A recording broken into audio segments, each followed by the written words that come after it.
In the depths of ancient archives, buried beneath centuries of silence and forgotten by most of humanity, lies a story so extraordinary, so terrifying, and so profound that it has been whispered about in shadows for millennia.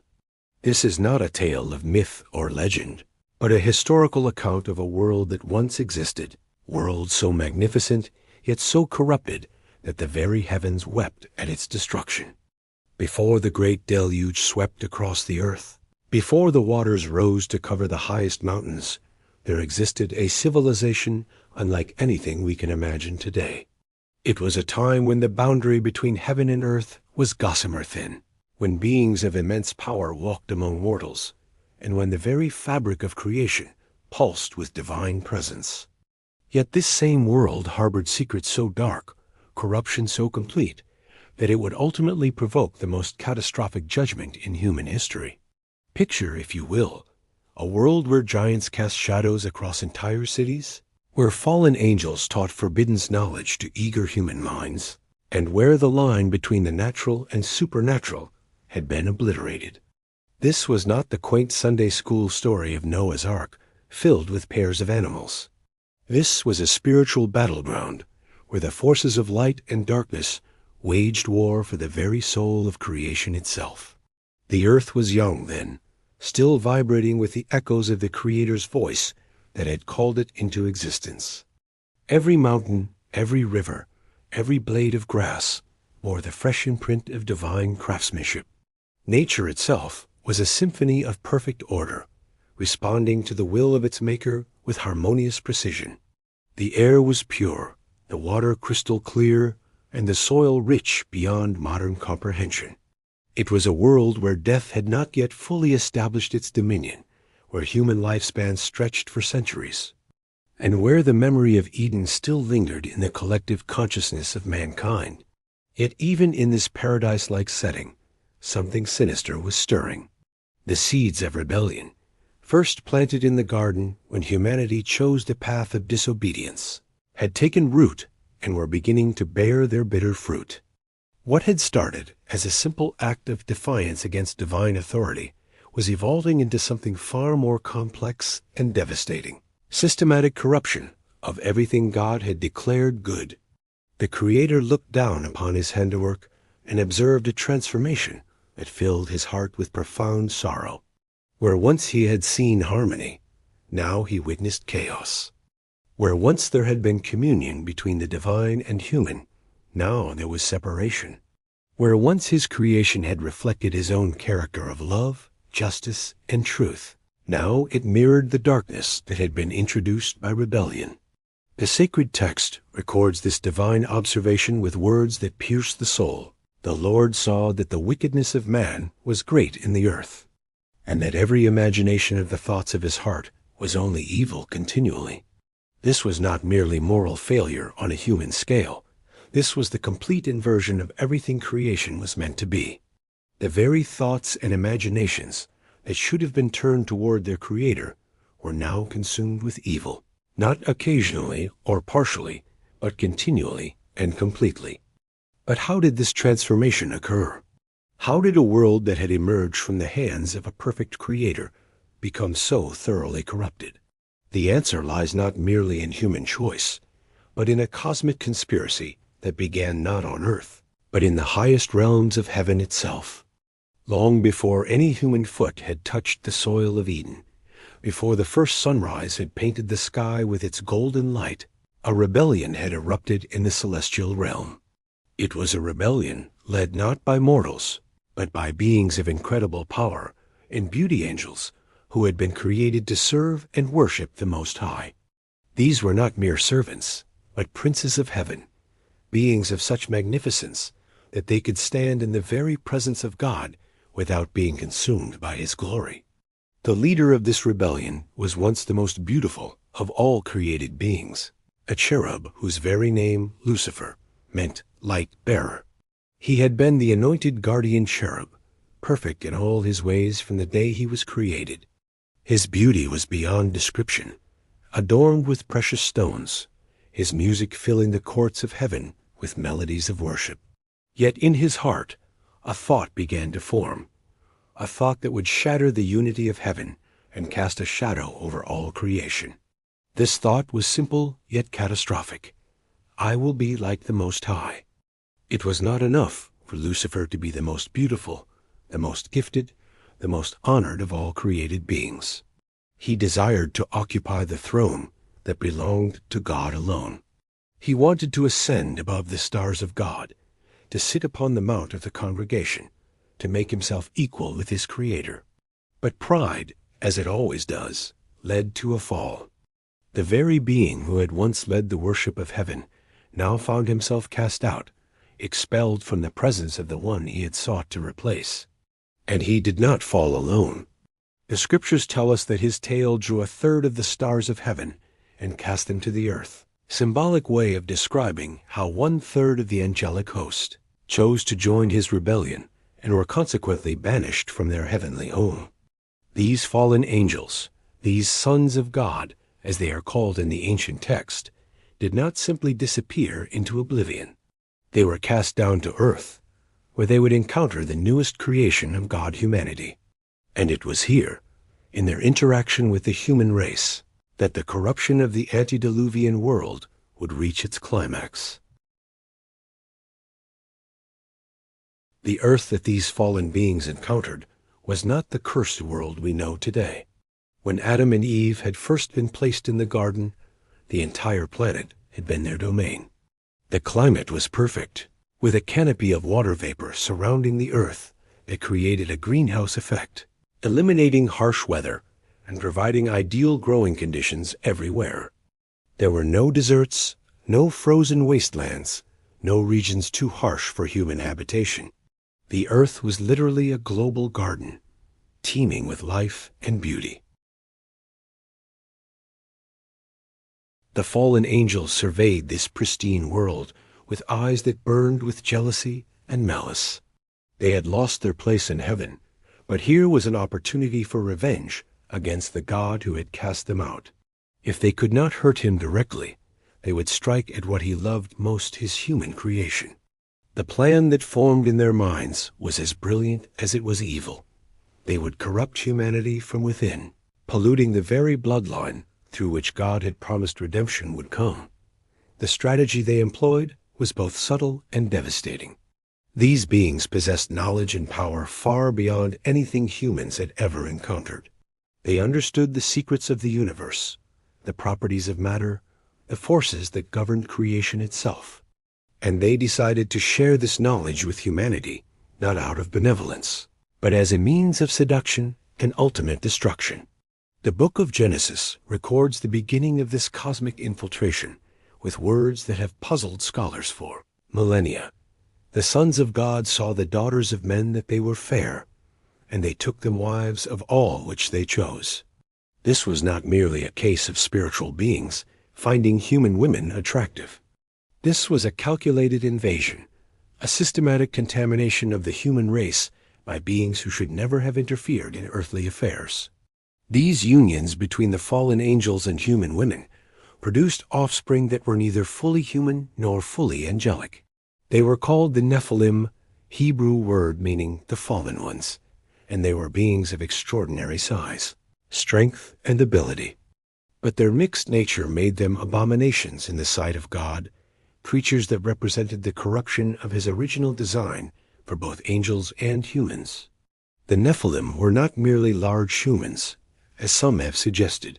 They were hybrid beings with supernatural abilities, inherited from their angelic fathers. They possessed strength that could crush stone, intellect that could master any human art or science, and lifespans that far exceeded even the extended years of antediluvian humanity. They became the mighty men which were of old, men of renown, mentioned in the ancient records, not because of their righteousness, but because of their power. As these giants multiplied and spread across the earth, they established themselves as rulers over normal humans. Their supernatural abilities made them appear godlike to ordinary people, and soon they were worshipped as deities. They built great cities, magnificent temples, and established kingdoms that spanned continents. The advanced civilization that emerged under their rule achieved technological and architectural feats that would not be seen again until the modern era. But with their rise to power came an unprecedented level of corruption. The Nephilim had inherited not only the physical and intellectual gifts of their angelic fathers, but also their rebellious nature and their hatred for God. They used their abilities not to serve and protect humanity, but to dominate and exploit. They established systems of government based on might rather than right, economies built on slavery and oppression, and religions centered on the worship of themselves and their fallen angelic progenitors. The knowledge that the fallen angels shared with humanity was vast and varied, encompassing fields that humans would not naturally discover for thousands of years. They taught the secrets of metallurgy, showing humans how to extract and work metals to create weapons of war far more sophisticated than simple bronze implements. They revealed the mysteries of astronomy and astrology, teaching humans to read the stars not for navigation or timekeeping, but for divination and fortune-telling. They instructed humans in the arts of magic and sorcery, in the properties of herbs and stones, in the crafting of cosmetics and jewelry designed to enhance physical beauty for purposes of seduction. They taught the secrets of warfare, not just the making of weapons, but advanced strategies and tactics that turned human conflict into something far more deadly and systematic than it had ever been before. Most significantly, they shared knowledge of genetic manipulation and selective breeding, knowledge that they used to create not only their own hybrid offspring, but to corrupt the bloodlines of animals as well. The ancient world became filled with creatures that were as unnatural as the Nephilim themselves, monstrous beings that would later be remembered in human mythology as dragons, chimeras, and other fantastic beasts. This explosion of knowledge and technology created a civilization of unprecedented advancement. Cities rose that dwarfed anything built in subsequent history, with architectural techniques that seemed to defy the laws of physics. Systems of agriculture were developed that could feed vast populations with ease.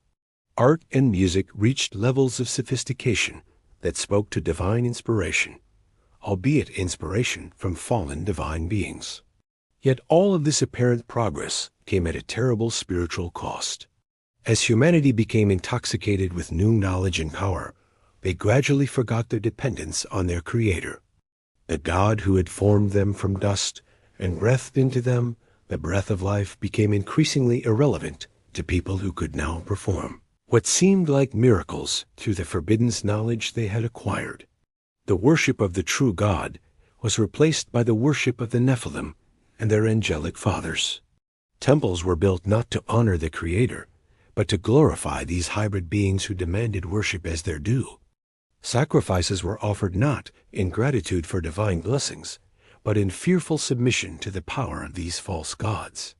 And gradually, these sacrifices began to include not just animals, but human beings as well. The corruption spread like a plague through every level of society. Marriage, the sacred union established by God in the garden, was perverted into an institution of domination and exploitation. The family structure, designed to be a reflection of the relationship between God and His people, became a source of violence and abuse. Children were no longer treasured as gifts from the Creator, but were seen as potential sacrifices to appease the appetites of the Nephilim. Violence became not just commonplace, but celebrated. The supernatural strength of the Nephilim made them virtually invincible in combat, and they used this advantage to establish might as the only right that mattered. Weaker humans were enslaved or eliminated. The concept of justice, which flows from the character of a just God, was replaced by the simple principle that the strong do what they will and the weak suffer what they must. Sexual immorality reached levels that defied description.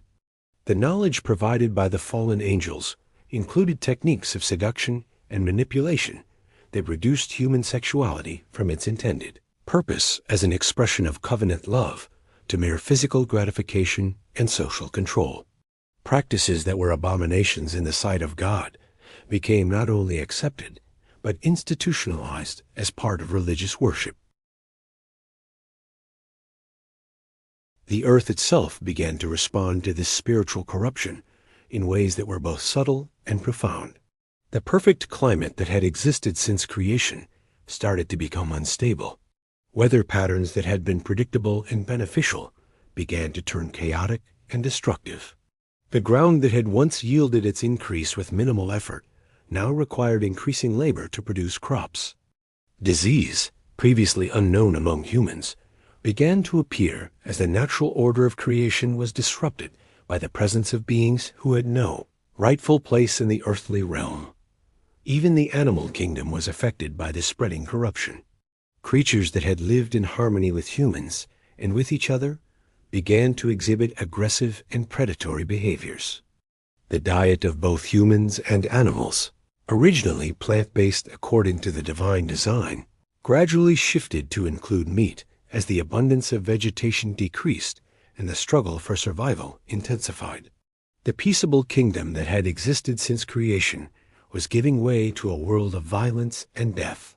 But perhaps most tragically, the corruption began to affect the very genetic integrity of humanity itself. The intermingling of angelic and human DNA remained confined to the direct offspring of these unions. The genetic pollution spread through the human population like a contagion, altering the fundamental nature of what it meant to be human.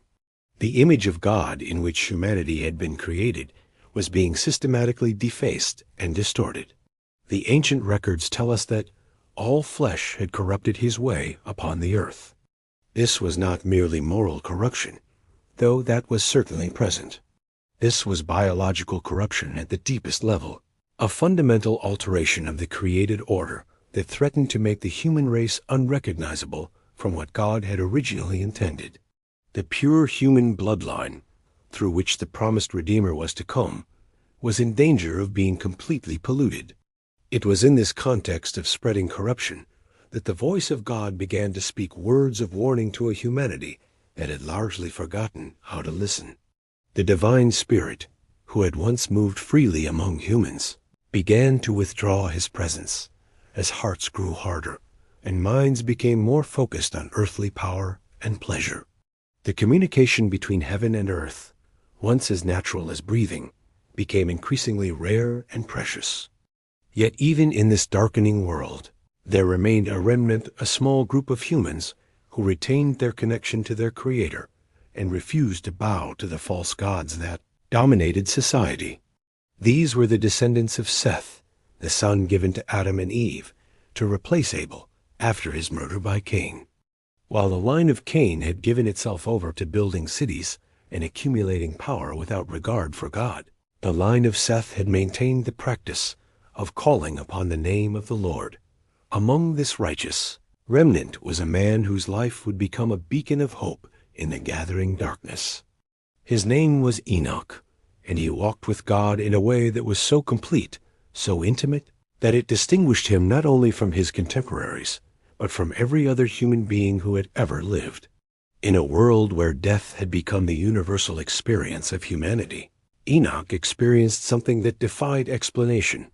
He was translated, taken up by God, without experiencing death. The record of Enoch's life is brief but profound. And Enoch walked with God, and he was not, for God took him. This simple statement conceals depths of meaning that have echoed through the centuries. Enoch did not merely believe in God or worship God occasionally. He walked with God, implying a continuous, intimate relationship that affected every aspect of his existence. His life was so pleasing to the Almighty that he was spared the common fate of mortality and was taken directly into the divine presence. Enoch's translation served multiple purposes in the unfolding drama of that ancient world. It was a testimony to the possibility of righteousness, even in the midst of overwhelming corruption. It was a warning to the wicked that God still saw and still cared about human conduct. And it was a promise that death, though it had entered the world through sin, was not necessarily the final word for those who maintained their connection to the source of life. But Enoch's departure also served as a prophetic sign of coming judgment. According to ancient traditions, Enoch prophesied of the judgment that would fall upon the ungodly. declaring that the Lord would come with 10,000s of his saints to execute judgment upon all, and to convince all that are ungodly among them of all their ungodly deeds which they have ungodly committed. His removal from the earth signaled that the time of grace was drawing to a close. The world that Enoch left behind continued its downward spiral into corruption and violence. The Nephilim had established themselves as the undisputed rulers of civilization, and their reign was characterized by systematic oppression of ordinary humans. They built vast empires held together by force and fear, with themselves as the objects of worship and adoration. The knowledge they possessed allowed them to accomplish feats that seemed magical to normal humans, further cementing their status as divine beings in the eyes of their subjects. The technology of the antediluvian world reached levels that would not be seen again until the modern era, and in some areas may have exceeded what we know today. The Nephilim and their human subjects built structures that required engineering knowledge we are only beginning to understand. They developed systems of agriculture that could support populations numbering in the millions. They created works of art and music that reflected not human inspiration alone, but the input of beings who had once stood in the very presence of God and had witnessed the beauty of heaven itself. Yet all of this apparent progress and achievement was built upon a foundation of spiritual rebellion and moral corruption. The magnificent cities were filled with temples dedicated to false gods. The advanced agricultural systems were maintained by slave labor. The beautiful art and music were created to glorify beings who had set themselves up as rivals to the Creator. The very achievements that should have been offerings of gratitude to God became monuments to pride and self-worship. The social structure of this antediluvian civilization was rigidly hierarchical, with the Nephilim at the top, followed by humans who had gained favor through service to these false gods, and at the bottom, the vast majority of humanity who existed as little more than cattle to be used and disposed of at will. Justice in any recognizable sense had ceased to exist. Might made right, and the supernatural might of the Nephilim made them virtually untouchable. As the centuries passed and the corruption deepened, the very fabric of creation began to groan under the weight of this systematic perversion of divine order. The earth itself, which had been created to reflect the glory of God, now bore witness to abominations that violated every principle upon which it had been established. The harmony that had once existed between heaven and earth was replaced by a growing tension that threatened to tear apart the foundations of reality itself. The pollution of the human bloodline had reached critical proportions. According to the ancient records, only Noah was found perfect in his generations, meaning that his genetic line had remained untainted by the angelic corruption that had spread throughout the rest of humanity. The vast majority of the human race had become something other than what God had originally created, their DNA altered by the presence of angelic material that had no rightful place in earthly biology.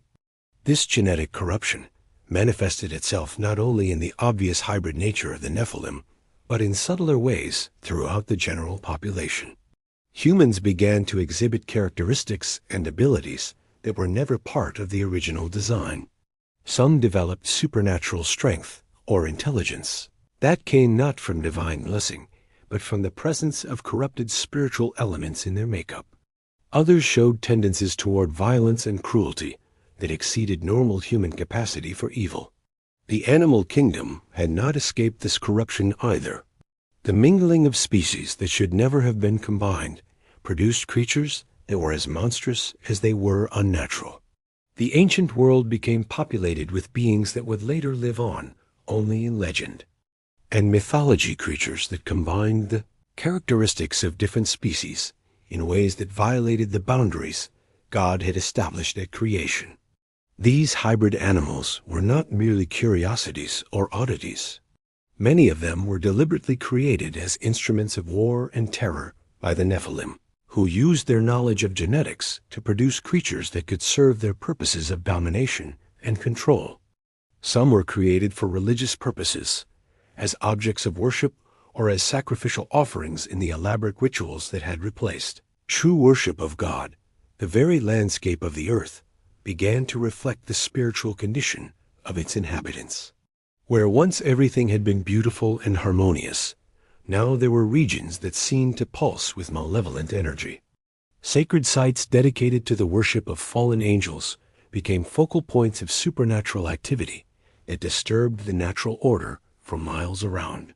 The boundaries between the physical and spiritual realms, once clearly defined, became increasingly blurred as the influence of beings who belonged in neither fully earthly nor fully heavenly states spread throughout creation. The weather patterns that had been stable since creation began to show signs of instability. The water canopy that had maintained the earth as perfect climate started to thin in some areas and thicken in others, creating regional variations in temperature and humidity that had never existed before. These changes, though subtle at first, were harbingers of the catastrophic atmospheric disruption that was to come. It was against this backdrop of increasing cosmic instability that God began to speak words that would seal the fate of the antediluvian world. The patience that had allowed corruption to spread for centuries was reaching its end. The grace that had been extended generation after generation to allow for repentance was being systematically rejected. The time had come for divine intervention on a scale that would reset the entire created order. The declaration came with words that revealed the depth of divine sorrow. And it repented the Lord that he had made man on the earth, and it grieved him at his heart. This was not the anger of a tyrant whose will had been thwarted, but the heartbreak of a loving father whose children had chosen destruction over life, chaos over order, rebellion over relationship. The Hebrew word used for grieved carries the connotation of pain so deep that it affects the very essence of one ceased being. This divine grief was not a sign of weakness or uncertainty, but rather a revelation of the depth of God's love for his creation. A being who did not truly love could not be truly grieved by betrayal and corruption. The pain that God experienced as he contemplated the ruin of his handiwork was the pain of perfect love confronted with perfect rebellion, of infinite holiness faced with systematic wickedness, of eternal truth rejected in favor of temporal lies. The decision that followed this divine lament was as inevitable as it was terrible. And the Lord said, I will destroy man, whom I have created, from the face of the earth, both man and beast, and the creeping thing, and the fowls of the air. For it repenteth me that I have made them. The scope of the coming judgment would encompass not just humanity, but all of creation that had been corrupted by the spreading influence of the angelic rebellion. This was not arbitrary destruction, but surgical removal of a cancer that threatened to consume everything that remained pure and good in creation. The genetic pollution had spread so far and so deep that only the most drastic measures could preserve the possibility of redemption. The bloodline through which the promised Savior would come was in danger of being completely corrupted, and without that bloodline, all hope for the ultimate restoration of creation would be lost. Yet even in this moment of ultimate judgment, the character of God as a God of salvation shone through. The very passage that records the decision to destroy also contains the words that would preserve hope. But Noah found grace in the eyes of the Lord. Grace, unmerited favor, undeserved kindness, unearned salvation would provide a way of escape for those who remained faithful to their Creator. Noah was not chosen because he was perfect in the sense of being without sin. He was chosen because he was perfect in his generations, meaning his bloodline remained genetically pure, untainted by the angelic corruption that had spread throughout the rest of humanity. But more than genetic purity, Noah possessed spiritual integrity. In a world that had forgotten God, he remembered. In a civilization that had rejected divine authority, he submitted. In a culture that celebrated rebellion, he chose obedience.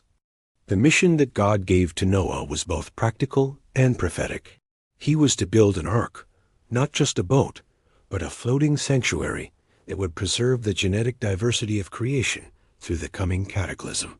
The specifications were precise: 300 cubits long, 50 cubits wide, 30 cubits high, constructed of gopher wood and sealed with pitch, with rooms throughout and a window in the top. This was not a small undertaking.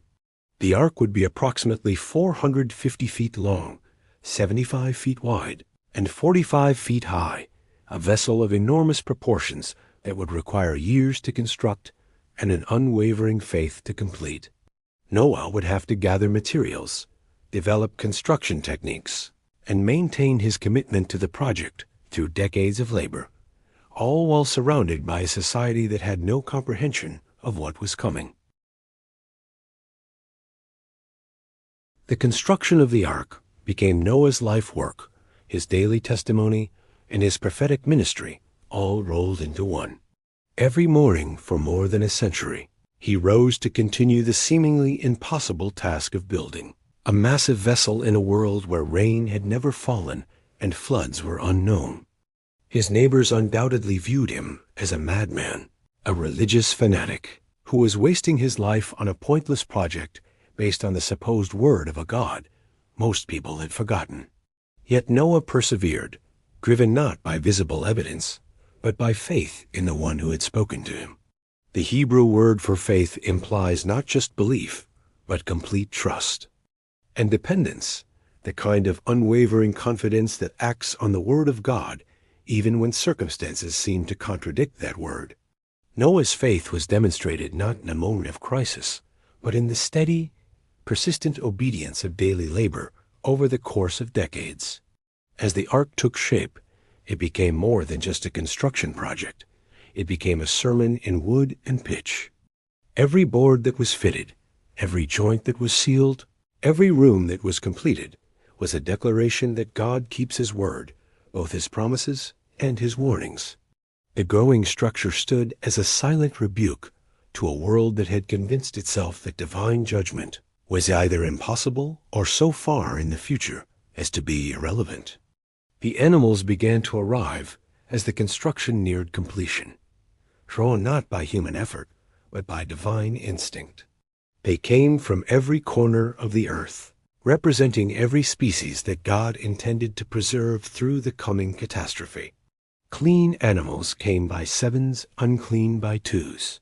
Birds by sevens enough not only to survive the flood, but to repopulate the earth afterward. The sight of this vast menagerie converging on the ark must have been extraordinary, a supernatural gathering that defied natural explanation. The arrival of the animals served as the final warning to the watching world. These creatures, driven by instincts implanted by their Creator, recognized the approaching danger that rational humans had chosen to ignore. They responded to the call of preservation, while the majority of humanity continued in their patterns of corruption and violence, oblivious to the fact that their time was running out. Noah's family, his wife, his 3 sons Shem, Ham, and Japheth, and their wives represented the entirety of humanity that would survive the coming judgment. 8 people out of what was likely a global population, numbering in the millions or even hundreds of millions. The mathematics of mercy were stark. The vast majority would perish, while only the tiniest remnant would be preserved to begin again. This small number was not arbitrary, but reflected the reality of how few had remained, faithful to God in the face of overwhelming cultural pressure to conform to the corrupt standards of their time. Noah's household represented not just genetic purity, but spiritual commitment, not just physical survival, but moral integrity. They were the seed from which a new world would grow, the bridge between the old creation and the new. As the final preparations were completed and the last animals were brought aboard, the sky began to show signs of the catastrophe that was about to unfold. The atmospheric conditions that had remained stable for over 1,500 years were beginning to change. The water canopy that had surrounded the earth since creation was showing signs of instability. Pressure systems that had never existed before were forming in the upper atmosphere. The biblical record states simply, "In the 600th year of Noah's life, in the 2nd month, the 17th day of the month, The same day were all the fountains of the great deep broken up, and the windows of heaven were opened. This was not merely a heavy rainstorm, or even a severe flood. This was a complete restructuring of the Earth's hydrological system, a catastrophic event that would reshape the very surface of the planet. The fountains of the great deep refer to massive underground water systems that were suddenly released with unimaginable force. The Earth's crust, weakened perhaps by the spiritual corruption that had affected even the physical realm, gave way in multiple locations simultaneously. Water that had been contained beneath the surface for centuries erupted like geysers, adding to the volume of water that was simultaneously falling from above.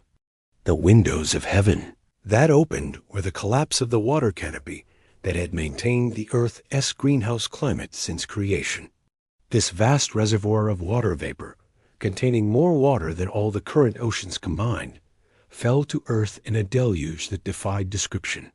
The rain that began on that 17th day of the second month would continue without stopping for 40 days and 40 nights. But the flood was not just about water volume. It was about the complete disruption of the geological stability that had characterized the antediluvian world. The massive tectonic forces unleashed by the breaking up of the great deep caused earthquakes, volcanic eruptions, and continental upheavals that reshaped the surface of the Earth. Mountains that had never existed before rose from the Earth's crust, while others that had stood for centuries were ground down or swallowed up. The civilization that the Nephilim had built, with all its technological marvels and architectural achievements, was obliterated within weeks. Cities that had stood for centuries were buried under miles of sediment. Temples that had been the focus of false worship were crushed beneath collapsing mountains. The very stones that had been used to build monuments to rebellion were scattered across the face of the earth. The human population, which had numbered in the millions, was reduced to 8 souls huddled together in a wooden vessel that rode the waves of destruction like a cork on the ocean. The Nephilim, despite their supernatural strength and abilities, proved no match for the forces that their very existence had helped to unleash. Their hybrid nature, rather than saving them, became their doom as they discovered that their angelic heritage provided no protection against the judgment of the God they had defied. The flood waters rose for 150 days, covering even the highest mountains by 15 cubits. Every living thing that breathed air and was not aboard the ark perished. The earth that had been polluted by centuries of corruption was cleansed by the most thorough washing it had ever received. The genetic contamination that had threatened to destroy the purity of God's creation was eliminated, preserved only in the specimens that God himself had selected for survival. The post-flood world that Noah and his family inherited was a stark reminder of both the consequences of sin and the mercy of God. As they emerged from the ark and surveyed the transformed landscape, they saw evidence everywhere of the catastrophic judgment that had reshaped the earth. Yet they also saw the promise of new life as vegetation began to grow and animals began to multiply in their new environment. The earth's climate had been fundamentally altered by the loss of the water canopy. Where once there had been a uniform tropical climate across the entire globe, now there were distinct seasons, varied weather patterns, and different climatic zones. The polar regions, previously as warm and habitable as anywhere else on Earth, became frozen wastelands. Deserts appeared where once there had been lush vegetation. The comfortable predictability of the antediluvian climate was replaced by the challenges of adapting to changing conditions. Human lifespan, which had stretched for centuries before the flood, began to decline rapidly in the new environment. Noah himself lived for 950 years, but each subsequent generation saw a steady decrease in longevity. The protective effects of the water canopy were gone, exposing humanity to cosmic radiation and other environmental factors that accelerated the aging process. By the time of Abraham, a few centuries later, lifespans had decreased to less than 200 years. These changes were not merely the result of altered physical conditions. they also reflected a spiritual reality.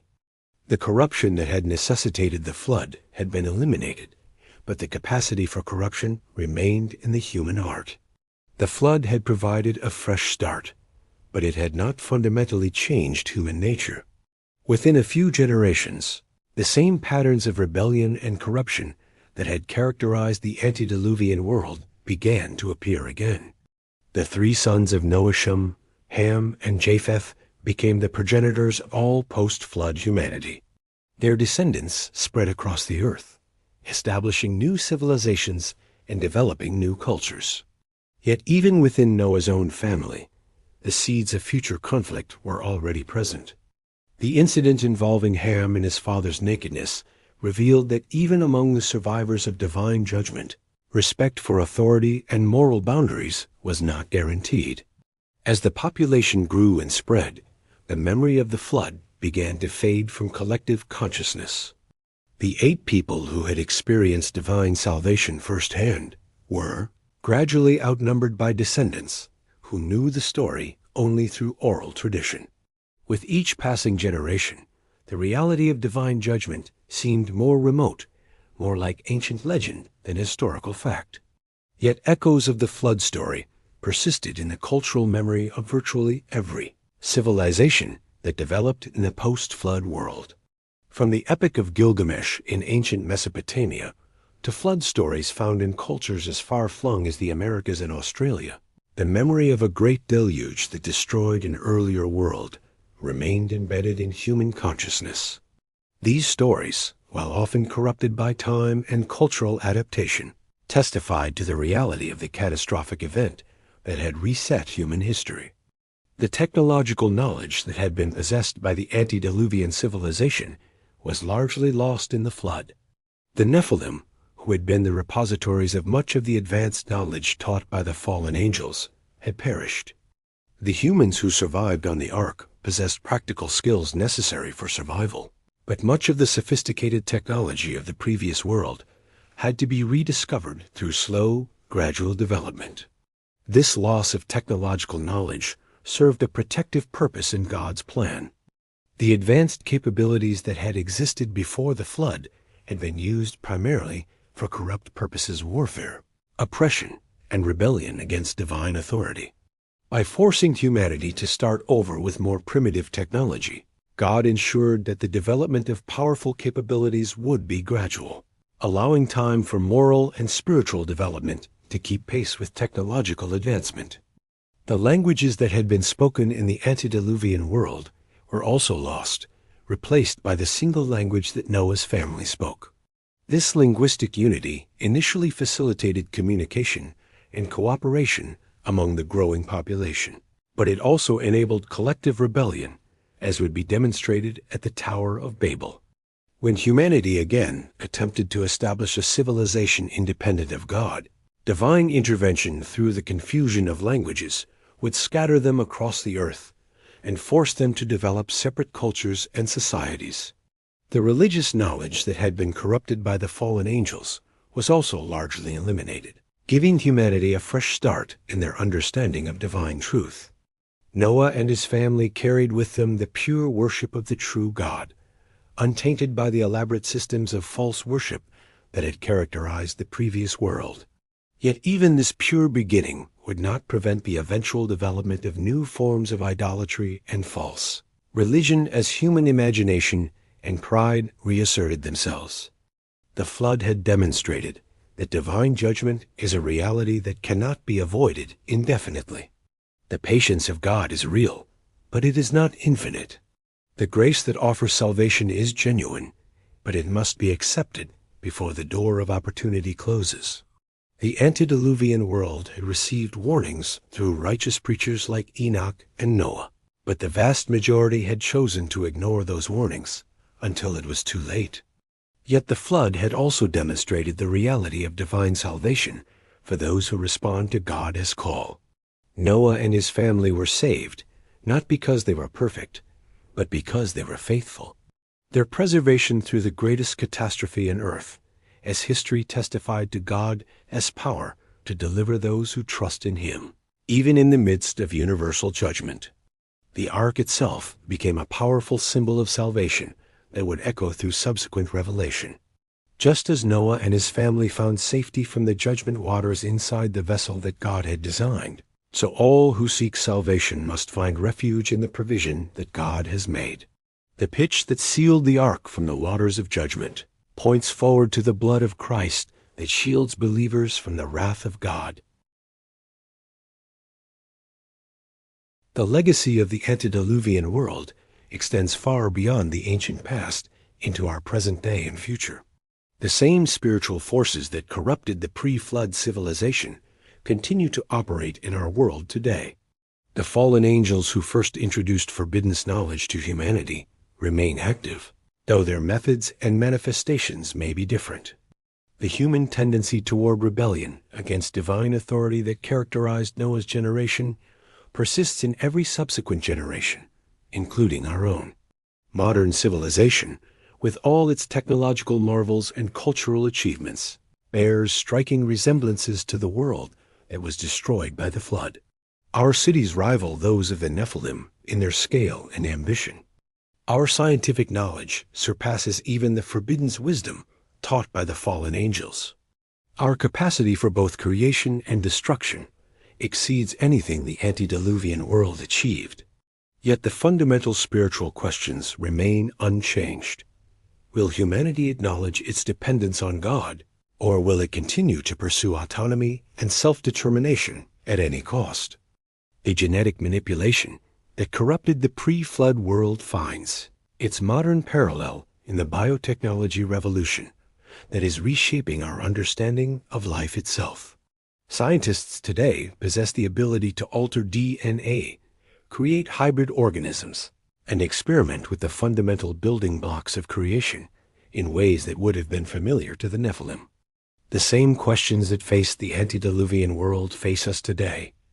What are the proper boundaries of human knowledge and power? What are the consequences of crossing lines that were never meant to be crossed? The spiritual corruption that characterized the pre-flood era is also manifesting in our time.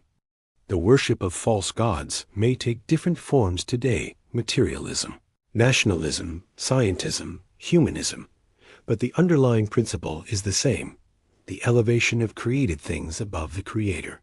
The violence and moral decay that filled the earth in Noah's day find their parallels in the conflicts and ethical breakdowns that characterize our modern world. Yet just as God preserved a remnant through the flood, He continues to preserve a remnant today. Throughout history, in every generation and every culture, there have been those who, like Enoch, walk with God. Like Noah, they build arks of faith in a world that mocks their devotion. Like the 8 souls who survived the flood, they represent hope for the future and continuity with God's eternal purposes. The rainbow that sealed God's covenant with Noah continues to appear in our skies, a perpetual reminder that divine mercy endures even in the midst of divine judgment. The promise that the earth will never again be destroyed by flood has been faithfully kept for over 4,000 years. But the Bible also reveals that the final judgment will not come by water, but by fire, a purification even more complete than the flood. The words of Jesus Christ Himself drew a direct parallel between the days of Noah and the time of His second coming. But as the days of Noah were, so shall also the coming of the Son of Man be. For as in the days that were before the flood, they were eating and drinking, marrying, and giving in marriage, until the day that Noah entered into the ark, and knew not until the flood came and took them all away. So shall also the coming of the Son of Man be. This prophecy suggests that the conditions that characterize the antediluvian world will reappear before Christ's return. The same spiritual blindness that prevented Noah's contemporaries from recognizing the approaching judgment will characterize the end times. The same combination of technological advancement and moral decay will mark the final generation. The same rejection of divine warnings will precede the ultimate intervention of God in human affairs. Yet the story of Noah also provides hope and instruction for those living in these latter days. Just as Noah found grace in the eyes of the Lord, so grace is still available to all who seek it. Just as Noah was warned of coming judgment and prepared accordingly, so we have been warned and can prepare. Just as the ark provided salvation from the flood, so Christ provides salvation from the judgment to come. The door of the ark, once shut by God himself, could not be reopened. But the door of salvation through Christ remains open. The invitation that went out to the antediluvian world through the preaching of Noah continues to go out to our world today through the preaching of the gospel. The choice that faced humanity before the flood faces humanity still. Will we enter the ark of salvation while there is time, or will we continue in our chosen course until the door of opportunity is forever closed? The story of the world before the flood is ultimately a story about the character of God and the destiny of humanity. It reveals a God who is both just and merciful, who judges sin but provides salvation, who destroys what has become corrupted but preserves what can be redeemed. It shows humanity as capable of both incredible corruption and remarkable faith, able to sink to depths of depravity that provoke divine judgment, but also able to rise to heights of obedience that please the heart of God. As we stand on the threshold of what many believe to be the end times, the lessons of the antediluvian world have never been more relevant. The corruption is spreading, the warning voices are crying out, and the ark of salvation stands ready to receive all who will enter. The question that faced every person in Noah's day faces every person in our day. Will we choose the path of rebellion that leads to destruction, or will we choose the path of faith that leads to salvation? The flood waters have long since receded, but the spiritual realities they represented remain as relevant today as they were 4,000 years ago. The same God who judged the antediluvian world will judge our world. The same grace that saved Noah is available to save us. The same choice between life and death, between blessing and curse, between salvation and destruction, confronts every human being who has ever lived. The world before the flood is gone, swept away by the judgment waters and buried beneath miles of sediment. But its story lives on as a testimony to both divine justice and divine mercy, as a warning of judgment to come and as a promise of salvation for all who will receive it. In the end, that story is not just about the past, it is about eternity, and the choice that determines where each of us will spend it.